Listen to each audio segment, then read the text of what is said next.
তো hello friends, আজকে ছিল রথযাত্রা। জগন্নাথ দেবের রথযাত্রা যে একটা মহোৎসব আমাদের কাছে। তো সকাল থেকে ডিউটি করেছি দোকানে দোকানে ডিউটি করার পর রাত্রি 10টা বাজে যখন ডিউটি শেষে স্কুটি নিয়ে বেরিয়ে পড়েছিলাম রথের মেলা দেখতে। সামনেই ঢাকুরিয়া ব্রিজ থেকে নেমেই পাশেই মেলা। তো আপনাদের আজকে পুরো মেলাটা ঘুরে দেখাবো, যেখানে কত বড় মেলা হয়।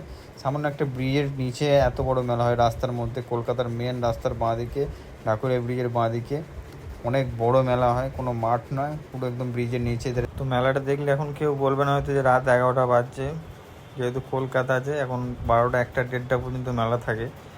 তো আমরা সোজা চলে যাবো মেলা দেখে গিয়ে মেলার যে লাস্ট মুভমেন্টে, মেলার লাস্ট মুহূর্ত, ওইখানে আছে জগন্নাথ দেবের মূর্তি।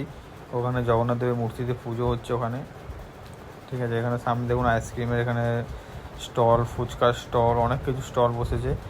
এবং বাঁ দিকে যেগুলো আছে, বাঁ দিকে যে সমস্ত দোকানগুলো আছে সেই সমস্ত দোকানগুলোতে খেলনা, অনেক কিছু জিনিস আছে, কাঠের জিনিস, সিংহাসন, অনেক কিছু জিনিস দেখতে পাবেন আপনারা। তো চলুন ঠাকুরের দিকে এগিয়ে যাওয়া যাক। তো রথের কাছে এগিয়ে যেতে দেখি কতগুলো গাছ এখানে বিক্রি হচ্ছে, বিভিন্ন রকমের ফুলের চারা, বিভিন্ন রকম গাছ এখানে বিক্রি হচ্ছে। তো ফাইনালি ভিড় ঠেলে আমরা রথের কাছাকাছি এসে পৌঁছে গেছি।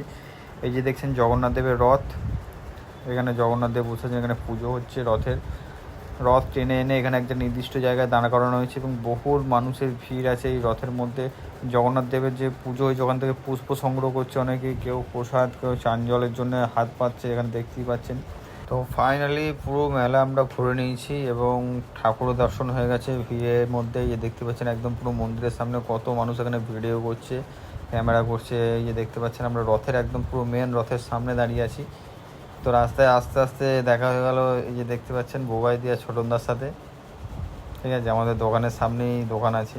রথের মেলা ঘুরে জগন্নাথ দেবের দর্শন করে প্রথমে ফুচকা খেয়ে এবং পরে আইসক্রিম খেয়ে সোজা আমরা বেরিয়ে যাবো বাসায় ডিনারের জন্যে।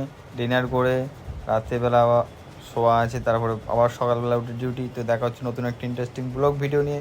ভালো থাকবেন, সুস্থ থাকবেন এবং সবার এই রথ কেমন কাটলো অবশ্যই কমেন্ট করে জানাবেন। টাটা।